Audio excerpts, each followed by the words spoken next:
Welcome back and moving on to our first segment for today to continue talking about the Israeli attack on Gaza and in particular many of the violations of all the humanitarian laws. Over the phone we have Ambassador Mohamed Orabi, former foreign minister. Hello. Hi, good morning. Good morning, Mr. Ambassador. First of all, I'd like to shed a light on what happened yesterday when it comes to storming Al Shifa complex or hospital, killing all these civilians over there. Well, I think this is part of the campaign from the Israeli side.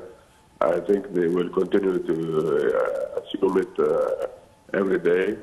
And Israel has no desire now to cease fire or to stop the violence.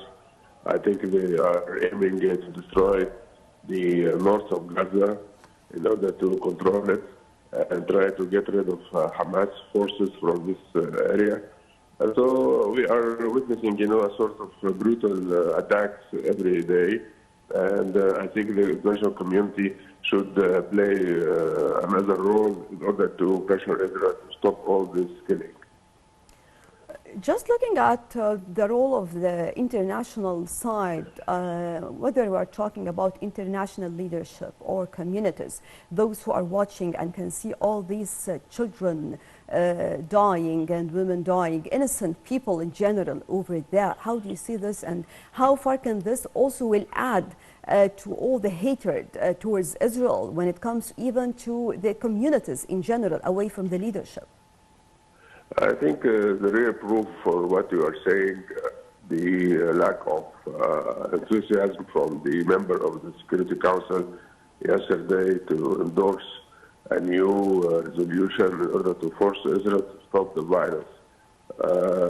They just, try to call the Israeli to give an opportunity for a ceasefire in order to allow some humanitarian aid to the Palestinians. And this is what they achieved yesterday. So this is a clear demonstration that the international community is not serious about what is going on.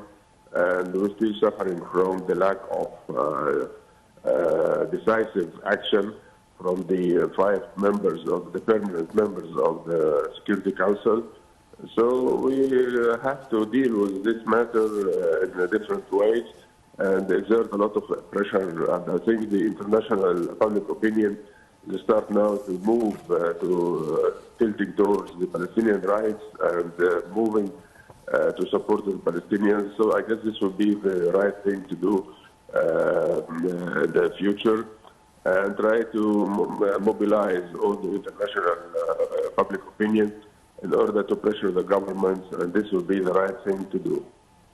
Right. Moving on to the role Egypt is playing, and of course Egypt has always been playing a major role when it comes to the Palestinian cause, especially that regardless of all the challenges, we kept the Rafah crossing border open to allow humanitarian aid. So let's talk about this and talking also about the current situation right now on the borders.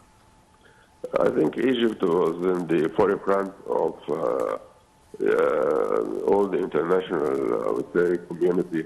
And since the 7th of October, we were, so active in order to try to achieve a ceasefire. And in the meantime, to allow a lot of assistance to the Palestinian people in Gaza.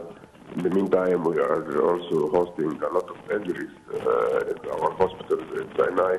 And even some children yesterday, they went to even the Cairo hospitals also.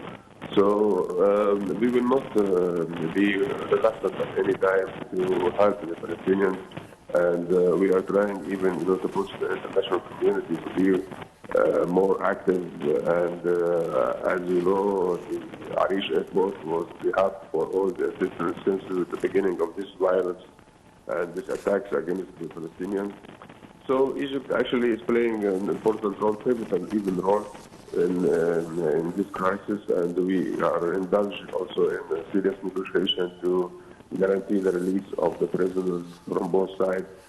So we are doing our utmost in order to save the Palestinian people, and I think this is our main target from all these efforts. Well, just looking at the recent press conference between Egypt and when it comes to Irish side, and how they are also supporting the concept never to take the Palestinians away from their lands or moving on to any neighboring countries, and talking more about the solution for two states. Yeah, I think we already had a lot of support from different countries, actually, especially in Europe, as you just mentioned, Ireland and Spain and some other countries. And I think the main theme now that the Palestinian questions should be alive, and if we wanted to do that, so the Palestinians should be on the land of Palestine, not any other places. So this is, I think, the whole international community adheres to this principle now. And any other ideas, I guess this would be just an non-starter idea, and we will not accept it. And I think the Foreign Minister of Egypt was so clear on that. And we will keep, the momentum of mobilizing the international public opinion in order to support all our views and strategies concerning the Gaza Strip. And so far, we are doing, successful approaches with different countries. And I think you can detect that from the positions of countries like Spain, Ireland, and some other countries in Europe, and even in the Arab world and Africa and in many other places. So the Israelis, they will not succeed to implement their ideas concerning the transfer of the Palestinians to different countries. This would be a non-starter process, and I'm sure of that. And the Palestinians actually expressed their views and their opinion. They said we will not leave. We will stay on the ground, and we will not leave our territory. Despite of the fact that we have many, as you mentioned right now, many of the European countries who are standing beside Gaza and in favor of the ceasefire, they are not accepting all these violations taking place. On the other side, there are others who say the same, yet still they are supporting and sending more weapons and supporting Israel on the other side. So from your own point of view, or let's say using some other words, how can we reach a real ceasefire? How we can put more pressure on Israel to accept the fact of ceasefire? I think the only country whom can, achieve that is the United States. And the position of the United States starts now to move a little bit towards, humanitarian, I would say, views more than the full support for Israel. So I think the key was the United States, was Washington. Washington is the only place who can pressure Israel, and the other countries who are trying to provide Israel with weapons or political support, I think they are marginalized, or let us say they don't have the right voice and the pressure on Israel. But we have to direct all our diplomatic efforts towards the United States, and I think this might be the mission of the Arab Commission or committee, which was established by the last summit in Riyadh. So I think this committee should start to deal with the United States and Washington. I guess this will be the right approach, and it will have maybe some positive results. How do you see the role of also the international community? Because just as you mentioned right now, Mr. Ambassador, Joe Biden started to say that now we need to have a ceasefire and started to change some of his talks. And we have also to admit that we have seen many demonstrations in the United States and many other countries that they are against such violations against humanity in general. The fact that these leaderships in general, they are accepting killing thousands of people and thousands of children every day. Well, this is what we call a double standard, and it is well known, to the politician in our region, that there is a double standard when they are starting to deal with the Palestinian issue.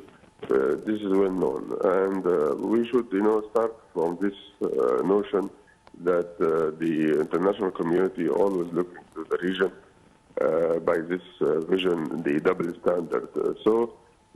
This will mean that we have to be more active, proactive, and trying to exert, a lot of efforts in order to convince them this is killings for people, for human beings, and they are not different than any other human beings in the world. And we should tackle the issue and try to reach the nitty-gritty of the issue and try to tackle the root causes of all this violence. And I think it is so clear for everybody that the two-state solution is the right thing to do. And I think even the United States now is adopting this idea, the two-state solution. So I think this should be our goal in the near future. But of course, we cannot talk about political, or let us say political solution or negotiation now. I think this will take some time, and you know that we are on the verge of having an American election soon. So I guess the American administration will not be free, and they will be occupied by this issue. So we have to wait a little bit, but at least now we have to save the Palestinian people by achieving a ceasefire and trying to provide them with all the necessities need to start their normal life again. Ambassador Mohamed Al-Orabi, former foreign minister, thank you very much for joining us. And moving on to a quick break, then we'll be back with more on the Breakfast Show.